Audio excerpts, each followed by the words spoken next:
Yeah, you know, it's amazing. We've got a six-game breakdown on them. They're really 50-50, Hondo. You know, I think that's the image they portray is that they would like to run the ball at you every snap, but it's really 53% run is what our stat is on them. So they're going to do a little bit of both. They're going to try to run the ball, and then they're going to play action you hard and throw the ball deep. So when you look at it, they're going to get a lot of jumbo sets, and they're going to have big tight ends in the game with knee braces on that are 300 pounds, and you know they do a lot of jumbo sets, and so they're doing a little bit of both. They're going to try to run the ball, but they're also going to try to take our corners deep. Coach, on the surface, it looks like there's a lot of similarities between their offense and Michigan State's offense, but the more you break them down, is that still the case? Are there a lot of parallels, or once you get deeper into it, there might be more differences than that appears on the surface? Yeah, I think there's a lot of similarities to their offense and our offense. When you look at their regular personnel, 22 sets and 21 sets as far as personnel goes. So I think there's a lot of similarities. They got a very good tailback. Offensive line wise, they're big, they're physical. They do, they have a great scheme. And the one thing I think that's going to be huge is just how we adjust, on the run. I think with what they do, we go out there, but they're going to have all kinds of differences when they get there. They'll have different tweakings on how they're going to block different plays, and those are the things we're going to have to adjust to as the game goes on. And we know that right now. We're a couple weeks out, and that's just the way it's going to be on January 1st. Is we're going to have to adjust as the game goes on.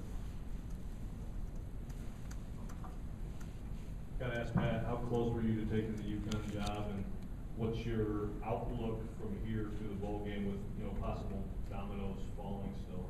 Well, when I went through from it, obviously it was close. You're always close. I mean, it would have been an hour from my mother-in-law. I really don't want to answer many questions on this today, so that's the last one. But it's an hour from my mother-in-law. I really said probably the key is probably my wife being a great coach's wife, because she could have said, "Hey Pat, let's go," and I probably would have fell off the fence either way. But she was strong enough to say, "Hey, what's the best move for us as a family and for you coaching wise?" It wasn't just about being close to home and all those things. So obviously with the amount of money that you probably could have gone and do something like that for it, have your own program.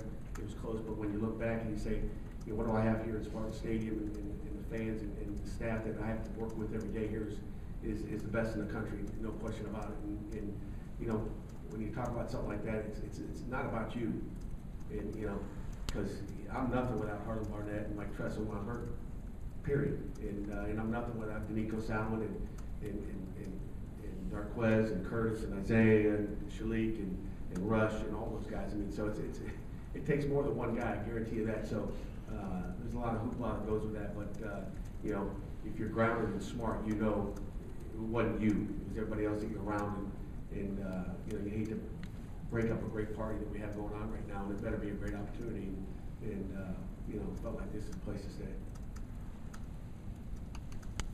I don't know if this is a good follow-up, but I was going to talk about the emotional attachment that obviously Coach Antonio has to this place, and you kind of just touched on that a little bit. But do you sense that with everybody on the staff, that there is something incredibly special here? You talked about not wanting to break up the party.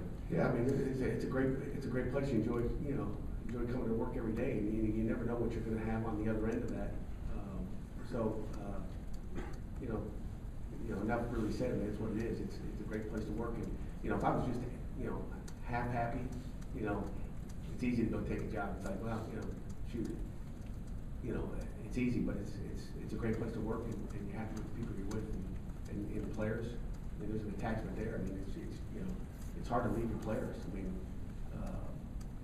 period. I got Shalik, busting me yesterday, like, oh, okay, come on, coach, but it's hard to leave those guys, and that's a fact.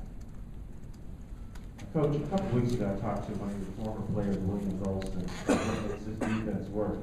He said a couple things, that you can't feel like you have to make the play every time as everybody's working within this. I want to know how accurate that is. And also, he had said that you put guys in a good position to make plays. I just want to know what your philosophy is and what you try to do as far as making guys better. Yeah, well, if Will said it, it's 100% correct, But Will's exactly right. I mean, plays are to be made if you're in a position to make plays, and if they run your way, and you can't try to do too much. But our defense is built around putting kids in position to make plays, and sometimes the guys are you know, put in a position that's a tough position, whether it be a safety one-on-one with a, you know, number 2 receiver running full speed at him, with play action pass, but they're, you know, everybody's got a job, and it comes down to everybody doing the job, and, you know, we didn't execute particularly well. I didn't think last Saturday, at least in, you know, that third quarter, but there was even some, you know, quarterback runs that was like, you know, hey, what are you doing on this play? But, you know, the defense is built for that. I think, you know, when we game plan, it's structured so that we can be sound versus everything, not be, hey, really good versus this, but I hope they don't do this. We're never gonna have, you know, blitz where we got 2 guys running through the, you know, same gap versus gap protection, which is really good, but it's only good if they throw the ball. It's not good if they run the ball. So everything is structured to be sound versus everything, and not be very good against this and bad against that. And I'd say that's probably the best way to say it. Pat, will you be upstairs with us for the Rose Bowl or downstairs? Upstairs. Yes, sir, you'll go back upstairs. Right where I belong. That's right. There's no temptation to stay down on the field where you work? I don't know, it depends on how the weather is. If it's really nice out, I might stay down, I don't know. But, you know, it goes on based on what Coach D'Antonio said. I like calling a game from up in the box, I can see better, and you know, there'll be a lot of adjustments to be made, so it'll be important to be up there. And I'm sure with all the media that thing's got, they'll have fourth quarter adjustments too, so I got to stay up there 4 quarters. You ever been to a Rose Bowl for any reason? No, never been there. Where were you in '88? I don't know, what was your career? 1988, well, 1988 I was in college, I believe at the University of Rhode Island. So, it's a bad year for me. From a personnel standpoint, these games always seem to come down to matchups. I know that the Ohio State offensive line gave your defensive line more trouble than you'd like, based on what you said after the game. Is that kind of going in, is that the biggest concern, Stanford's experience and size and physicality on the offensive line? No question about it. I mean, you know, to me, I tell our kids every Saturday we go out, when you go out there, you know, you're playing off of weaknesses from a week ago and strengths from what you have. And certainly their O-line and their offensive coordinators looking at, you know, some of the problems we had in that game, and you know, how they can take advantage of it, you know, Tyler Hoover and Kaiser Reynolds inside, and schematically what they can do. So I think, you know, without a question, that's something that, you know, that we've got to face, and we've got to be better inside than we were. And, you know, and then again, it trickles down. I mean, I think the secondary played a great game, but I also think that some guys up front played well, but there was some weakness at linebacker that we didn't play exactly the way we needed to play, and not based on ability, based on, you know, what we did and what we were thinking, and our mindset and attitude. So there was some, you know, some really, you know, not very smart things we did in that game that really gave them some stuff that normally we don't do. I saw us do stuff that we don't normally do. So we've addressed those things yesterday with our team. I know you look at the offensive side of the ball for them, but how similar is their defense to when Scott Schaefer was out there? And does that allow you to help in any aspect here? No, Scott has really no bearing on what they do out there. I think they're totally different from what they were. And again, I'm not sure exactly what Scott was doing, but Scott's very similar to what we do, I think. And so I have no idea on the other side of the ball what they're doing. I haven't looked at one lick of tape over there, but still they're big, tall, lean, and athletic from what I hear. Middle linebacker, it seems like the big off-season thing for you. You want to make sure, how would you break it down right now? Going these bowl practices, who are you looking at? What are you looking for from them? You know, obviously losing Max is going to be, you know, a big replacement, but it could be a bunch of different guys, and I don't know who it's going to be.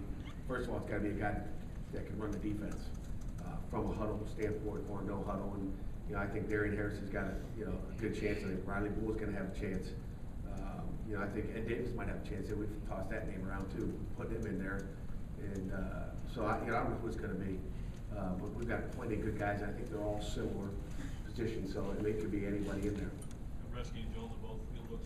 Oh, there's no question about it. I mean, those are 2 puppies, but if you look at trying to get the 3 most experienced guys that have been in game situations, those are the first 3 to come to mind. And then, you know, if Shane and Reschke step up and show something in bowl practice, and obviously spring ball is going to be, everything's going to be told in spring ball as far as where we stand there. But, you know, right now you'd like to get 3 experienced backers out there and give those young guys a chance to grow a little bit instead of starting their first game in Spartan Stadium, you know, at Mike linebacker. So, but, you know, those guys could get it done too. I mean, I think either one of them could. So, you know, we don't get to see as much as our offensive guys do on the scout field because they're down there most of the time. So, we'll find out here in a couple days ago practice. I asked Coach D'Antonio the same thing. Has it hit you yet that this is your last time with some of these guys, like a Max, Nikos, Darquez, that be with them preparing in a big game situation like this? Are you gonna miss that? Or is there no time, with this preparation to be sentimental? I mean, there's time to have a heart, there's no question about it, but you thought about it, you know, in your last game against Minnesota home, that, you know, every week it was kind of like, hey, this is our last game in Spartan Stadium, and I think that was a big, you know, big obstacle, and then you go into the bowl championship game, and, you know, there's always that thought that it's our last game, and, you know, the thing about, you know, our relationships with our players is it's never over, it's just our last time coaching them. But it doesn't end our relationship with the kids. I think that's the most, it's not like, you know, they're moving out of the country.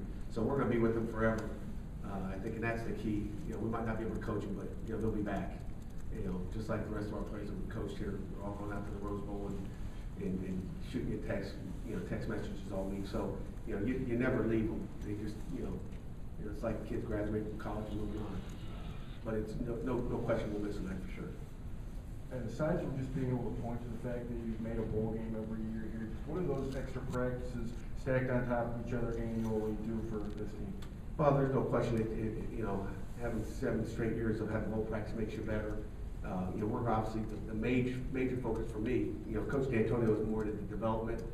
I'm more in Stanford. We didn't have any developmental periods, but that's why he's the head coach and I'm coaching on defense. You know, I'm worried about stopping the next opponent. I'm not worried about, you know, after practice, if we have a little bowl scrimmage with our younger players. So, you know, that's all fun. But as far as what we need to do is beat Stanford. But, you know, obviously those practices are huge for our kids and get an opportunity to work with them fundamentally and instructionally. We'll have some 7-on-7s hopefully in some team run periods to help develop them, at least see where, you know, they want to be seen. So I think that's the biggest thing. They want, you know, to say, hey, coach, you know, they want to answer, you know, Joe's question as far as who's that Mike backer going to be. We're going to throw some guys in there and see what they do. But they want to be seen by us. Is this exclusively for the freshmen or just guys that are lower on the depth chart? Just younger guys on the depth chart period, you know. There'll be a point coach will probably, I don't know if you talked about it, I've had him out here for a while, that he'll just say, hey, listen, you take all your seniors out and take all your, you know, starters out. Let's see what these other guys have. And we'll just turn it up and go. On that same line, just what guys shifting positions do you want to kind of take a look at? Well, obviously Riley, you know, I told Riley today, you know, it's about time you know, get back on the defense side of the ball. You've been soft over there on offense for so long now. I'm sick of looking at you over there. But, you know, he's one guy I'm looking forward to just getting back over and see what he's got, because, you know, you lose a lot when you're not there. I mean, there's meetings every day that you're not sitting in there listening to what's going on, and when a mistake is made against Minnesota or Ohio State, you're not really hearing it. You're hearing, you know, about protections and about footwork and taking a handoff. So that's the main guy. And those other guys have been on defense, I think, for the most part. So, you know, we have a good feel for who those guys are already. Pat, would you talk, Damien got a good look running the Braxton look for Ohio State. In fact, he tweeted asking everybody in Spartan Nation to pray for him. So just, I know you got a couple guys you looked at, but would you specifically let us, how would you think of Damien? You know, Damien Terry's grown a lot since, you know, since camp. And, you know, I personally didn't feel he was ready, you know, watching him through camp, based on who he's out there against. But I think he's come a long way as a football player and as a quarterback and as a leader. Just being able to run our, you know, he's been the guy. And, you know, you would, you know, believe me, you'd much rather see him with the guy on the scout field than the guy in Spartan Stadium on Saturday afternoons, I think. He's going to be a much better player for taking over the scout team and really leading that thing. I mean, we had to teach him everything on how to check. I mean, he